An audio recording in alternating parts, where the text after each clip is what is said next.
Welcome to Swing State. I'm your host, Fox 8 senior political reporter, Bob Buckley. And tonight we have Republican Party Chairman Jason Simmons with us. Appreciate you coming in. You're a South Carolina guy. I am. My wife is from South Carolina. I grew up an Army brat, so a little bit everywhere, and married into the South, and been here ever since. This is home. So, but you went to college there a couple of times. Yeah, I graduated both my undergrad and graduate there at the University of South Carolina. Go Gamecocks, but I don't say that too loud here in North Carolina. It's Tar Heels or NC State. Right. When you say Carolina in this state, you mean that powder blue thing down the road. So you said you're Army brat. So your father, grandparents, all that. Both of my parents were in the military. So especially as we celebrate Memorial Day weekend, it means a lot. Grandparents, especially my grandfather serving in World War II. So strong patriotic family, and especially appreciate the opportunities that the military has given my family. Sure, and so, you know, we're kind of the same thing. My father, shows you our age, my father served in World War II. My son is currently doing a job that I think you had. Well, he's on his way to that. He's in Hohenfels, Germany. You ever been there? No. Okay, but he's 11 Bravo. For the military people know that, infantry, but they talk about him being a combat medic in the Green Berets. Were you a Green Beret or just combat medic? No, I was in the Army Reserves and spent my time there as a combat medic and patching them up and sending them back. Yeah, which can be tough. Yeah. And awareness. But how does that experience inform what you want to do with public service and your politics? Sure, a lot of it's the same. It's making sure that we're working with folks. And especially from the military side, it was working with folks, treating them, and helping them. And that's especially from the party side. And my job is working with our folks, getting them ready, especially getting ready for November and getting them out on the battlefield. And you know, for the first time, I believe, coming up in his next budget, the interest on the federal debt will outstrip our military spending, our defense spending. That has to shock almost, I would hope it would shock any politician. Yeah, you look at the spending, nationally, and it is concerning. The debt, the budget, and making sure that we continue to find ways to reduce our spend, but you got to do so in a responsible manner. Right. And that's important. Because, interest on a debt, that's not helping anyone. I mean, that's not like it's going to feed a family or anything. It's just money we're essentially throwing away. So you came out of college at USC and worked for Mitt Romney in 2012 on the presidential race, right? And then for President Trump in 16 and 20 here in North Carolina. In most people's eyes, those are very different men. Very. And did you have a problem working for both, or was it just that you agreed on policy?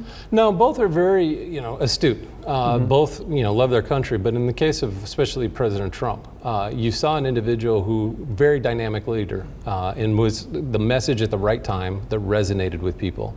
And especially as we're going to the 24 election cycle, very similar circumstances as we found ourselves in 16, where you had a very disaffected electorate who was tired, frustrated with politics as usual, and especially with President Trump being able to resonate and capture that vote and capture the attention as well as the imagination and hopes of the electorate.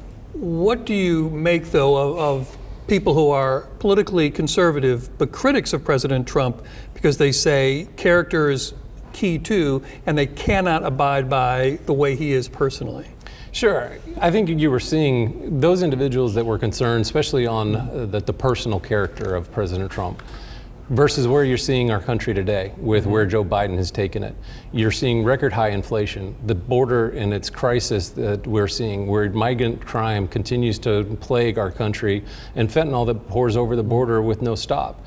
You're seeing individuals that are completely frustrated and tired with those policies, and they think back in President Trump in his 4 years as president, and they wish they could return. And that's what we're seeing, especially across our good state of North Carolina. Is this a case then of policy trumps, so to speak, personality?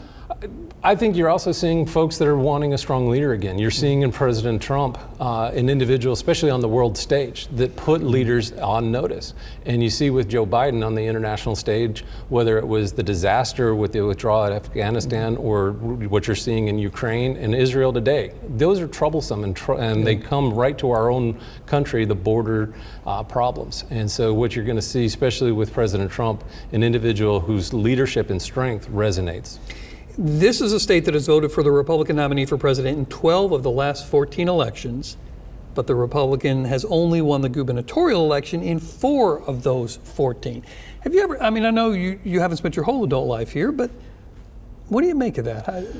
You have North Carolinians who are smart. I mean, they are thoughtful in their votes. And so that you have to be able to resonate and appeal to them, not just at the national level, but also at statewide issues. And so there's this distinction that people make when they go to the ballot boxes.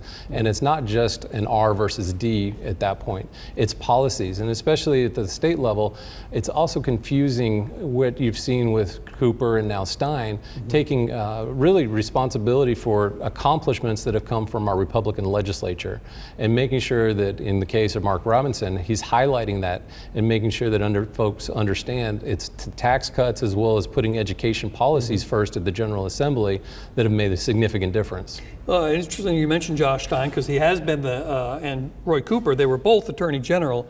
And a lot of people would argue that the Attorney General is the second most important position in the state, elected statewide. We haven't elected a Republican Attorney General since 1896. Little trivia for you, his name was Zeb Walser, elected in 1896. Well, what's going on there? Why has that position been one the Republican Party just can't get its hands on? You're going to see a change this cycle. We have a wonderful candidate in Dan Bishop, congressman from Union County. We're going to see a real change this election cycle. You have in him and Dan Bishop a serious candidate, an individual who understands, has been a practitioner of the law versus someone who in Jeff Jackson would rather be a TikTok star. Very distinct difference in mentalities and approach to the job, and we look forward to being able to elect Dan Bishop. In his defense, Jeff Jackson's fairly popular. Popular on TikTok is a difference between being able to do the job and being able to have somebody that actually knows how to do the job. Before we move on to some of the other candidates and other races, I need to ask, we were talking earlier about having gone to school in South Carolina. Your wife's from there, I guess, right? What brought you to North Carolina then? It was working with Governor Romney and his campaign initially, so was able to come up and work in Charlotte and be able to understand, again, the opportunities that this wonderful state affords, and that kept us here. Significantly different. It's a more diverse state than South Carolina, it seems. Yeah, it is. You've got a wonderful populace across our wonderful state, and look forward to being able to continue to work across our state. It's a beautiful state. It takes a long time to get from end to end. We're as long as Pennsylvania and Ohio combined. Well, Jason has to support candidates up and down the ballot. Next, we'll talk about some of those who continue to make headlines.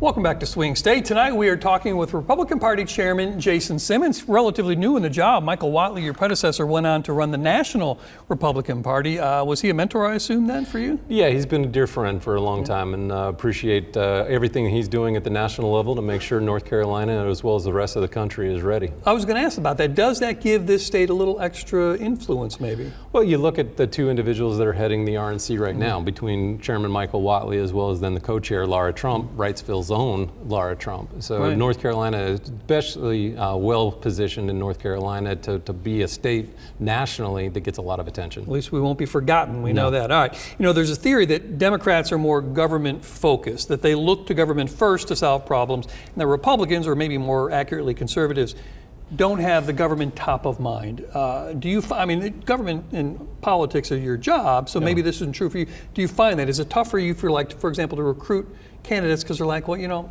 I'm not a government guy, I'm a private businessman? Sure. Yeah, you have with the Republican Party a very diverse set of individuals who are focused on really their families and their communities. Whether it be across their communities of faith, whether it be within their own families and at the ball field. So what you'll see, especially on the Republican Party, is individuals that are putting their families first and being able to prioritize what matters to them and their families. Again, whether you're looking at the economy or other issues that impact them directly. Does it make it hard to recruit candidates? No, we still have a wonderful section of candidates. You saw it coming out of the primaries this year. I mean, you had primaries with 10, 11, especially on these open primaries. So it's never a problem to recruit candidates. The problem is being able to pick which great candidate from. Well, we're going to get into that a little later tonight with talking about primaries. But you're called in two directions because you have to support the National Party. President Trump, of course, running this year, not fully nominated yet, but that seems like it's bound to happen. And you have to win state and local elections as well. How do you split the talent and your efforts between those? Sure. When we work with our parties across the state, it's really focusing on making sure that we're ready and organized at all levels to support our candidates from the top of the ticket to the most, bottom of our ticket candidates. And especially those local elections, those are the ones that matter the most, and those are the ones that impact especially everyday life, and highlighting how those races, whether it's the county commissioners, the city council races, those are all critical elections at the most local levels. You know, many Republicans have criticized President Biden for being very divisive. They point to the recent speech at Morehouse College, as well as a number of other statements that appeared designed to pit people against each other by race. And, when the job of any chief executive, whether it's governor or president, is to unite people. So I'm sure you also hear from some voters about the statements Mark Robinson has made about Jews in a time when anti-Semitism is on the march, and about LGBTQ people. So should Jewish and LGBTQ people in North Carolina feel as if Robinson represents them and cares about their issues? Oh, absolutely. And you see, especially from the Democrat policies, and especially Joe Biden, they have no policies that they can point to. They have no accomplishments on the policy front that actually brings support to our families. And you'll see with Robinson being able to highlight those policy differences, especially between him and Josh Stein, that continue to be impactful to families, whether it be at the pocketbook issues with lowering taxes, or making sure that our children have a quality education and the opportunities to succeed. But if you're a family with a gay or lesbian's child, you can understand where they might feel uncomfortable. Well, what I would point to is you have in Robinson an individual who has a wonderful story and is going to be a champion for the people, all people, in making sure that he continues to highlight those opportunities that he wants to afford all North Carolinians. Well, let me one more thing on Mark Robinson. We'll get away from the inflammatory statements that he has made and just ask about the idea that the governor's not a job where you want to train someone on the job. So his experience in government is very limited. What do you tell voters about that? What you have is an individual who brings real world experience, not somebody who is going to kowtow to special interest groups, especially the coastal elites that Josh Stein has rubbed elbows with his entire life. Tell me about the rest of the ticket up and down. You said you mentioned earlier Attorney General candidate Dan Bishop. It looks like Hal Weatherman is the lieutenant gubernatorial candidate. Of course, a lot of people refer to that office as the green room for the governorship. There's not a lot to do except you're waiting in line. Sure. Maybe an understudy, I guess, would be a better way to put it. Tell me about some of the other candidates we should be looking at. Sure. The thing that we'll continue to highlight, especially from the Republican Party, is our judicial candidates. We have another wonderful slate of candidates, and we've been able to have significant success on our judicial races over these past two election cycles, being able to flip the courts, especially the Supreme Court. And you have in Jefferson Griffin an individual who brings a wealth of experience and knowledge, especially being able to bring a conservative constitutionalist approach to the bench. And so you'll have candidates again like him, as well as the rest of our council of state, who will bring wonderful experiences to the ballot this November. Yeah, you snuck down to the next block of things I was going to talk about, but we can talk about it now. The judicial candidates is important. A lot of Democrats are going to complain that they feel as if the Republican judges do exactly what they complained about with the Democrats. Each side says the other side puts politics into their decisions. I would say that what we've seen from the Republican justices that have been elected over these last 2 years, or 2 cycles, are individuals that put the Constitution and the law first, not their own public policy positions. Do you have some examples that you really like to point to for that? Well, I think you can pull any court case over these last 2 years, especially since we've seen Justice Newby and others taking over on the Supreme Court, that have been able to bring cases before the court, bring a thoughtful and deliberative approach that again puts the Constitution and the law first. Justice Newby from right down the road here in Jamestown went to Ragsdale High School. We had a nice conversation with him a little while back. And so what the Supreme Court has a couple of seats up this term? One seat. One seat. So that could flip the majority, right? Or are we The at 5-2? majority has already been flipped this last cycle. To 5, yeah, but I mean, 5-2, and so we would be able to pick up one additional seat. well, it could be 4-3 is my point if you lose that. What about at the other levels? Are you focusing big on the Superior Court or? Continue, especially on the Court of Appeals. So our statewide races, the North Carolina Republican Party will continue to put a significant emphasis. How do you market those candidates? Because a lot of people don't know much about them. Sure, it's at local level. It's having these individual conversations, one conversation at a time. That's the most impactful way to be able to get somebody to actually go out and vote, is one conversation after another, and being able to have real conversations with your friends, your neighbors, those you go to church with, and to be able to talk to them and open your mouth about why this election is so important and why the candidates you support are going to make a difference. Do you send out materials to voters saying, Oh, yeah. Here, here's what this person believes? Yeah, we'll continue to be able to highlight our candidates in various means, whether it's through the mail, whether it's through other paid voter contact activities that we'll be able to highlight, especially the importance of this election and why Republican policies are going to be impactful. All right. Well, still more to come tonight, including what happened in what was probably the biggest surprise election of primary night in March, plus the one issue everyone comes through this program has to deal with. We'll be right back.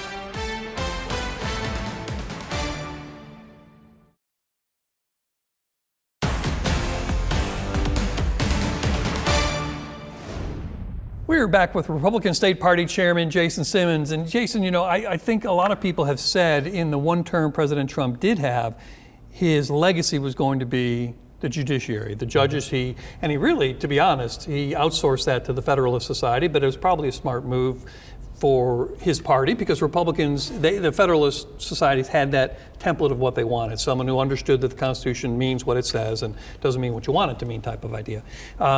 So I'm wondering though, if does that filter down? I mean, how, when you encourage people to run as a judge, because we were talking about that right before the break, do you look for a certain temperament, as they like to say in judicial circles? Sure, so when we're talking to our judicial candidates, the thing that we're looking for is an individual that understands and has an appreciation for the law and takes an approach, again, as we talked about previously, a constitutional manner to the law. Not somebody that's going to put forward their own personal bias in the law and interpret and really legislate from the bench. That's been the challenge that we saw, especially from the Democrat courts for a number of years, individuals that would rather put their own policies and their own wishes above that of the Constitution. David French, you may know him. He's a pundit for those of you. Someone watching the show probably knows who he is. He was at Harvard Law School, and he said that his professor told him, David, there is the law, and there is doing what's right. My job is to do what's right. A scary thought.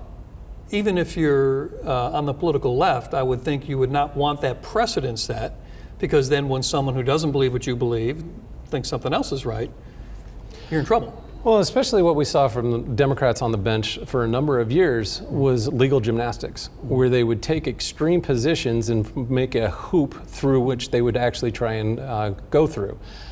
That's not what we need. We need individuals that would actually root their decisions based upon the Constitution, as well as then what the actual law says that was put forward by the by the legislative branch. Part of the challenge becomes, and Ben Sasse said so eloquently, and Ben Sasse, you may, of course, you would know, was a Democrat or Republican senator from Nebraska, now the president of the University of Florida. In Brett Kavanaugh's hearing for nomination to the Supreme Court, he had about a 10-minute soliloquy basically saying, we in Congress have abdicated our responsibility. It's Congress where our politics is supposed to be done, and Congress doesn't do it too often. They leave it to these alphabet soup agencies in the executive branch, and that's not as true at the state level. But this is where this comes from, right? I mean, this is why judges get involved. Yeah, it is, and that's where you see, especially from bureaucrats, especially at a federal level, and that's where Republicans have continued to have concerns, where you have, again, these nameless, faceless, but more importantly, individuals that were not elected that are now empowered to interpret and put forward rulings that become law. Yeah, and it's so difficult to overturn them and get by them, so expensive. And a lot of people were surprised to see incumbent superintendent of public instruction Catherine Truitt, Republican, lose her primary challenge from Michelle Morrow. Did the party have any say in that? I mean, do you ever say to someone, we have an elected superintendent, this is not the place for a primary challenge? So our bylaws at the party do not allow us to interject in primaries. So the party takes a position of neutrality. And so what you saw in that race, as well as any other race, is an individual that was able to make broad appeals to Republican voters as well as unaffiliated voters and came out with a win. And what you'll see with Michelle Morrow is an individual that will continue to put families first, but also more importantly our students, our parents, and teachers, as opposed to where her opponent would rather cater to the Democrat unions that represent the teachers. I'd rather stand on the side of our teachers, our students, and our parents. Well, we don't have a formal union in this state like we do in some other states. And it's interesting you framed it that way, because actually what I heard from a lot of people that I know in the Republican Party, they would say things like Truitt rather, was a little too mainstream.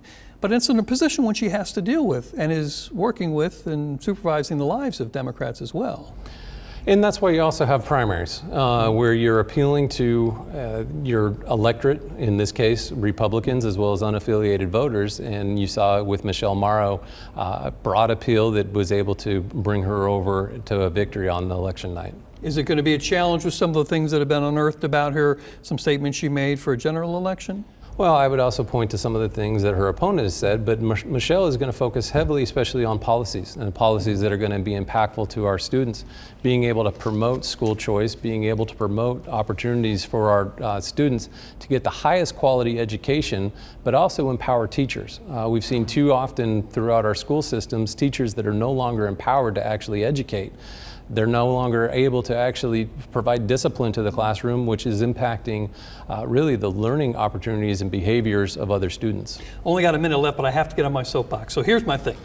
Primaries, which really weren't a thing 50 years ago. I mean, they existed, but they didn't have much effect.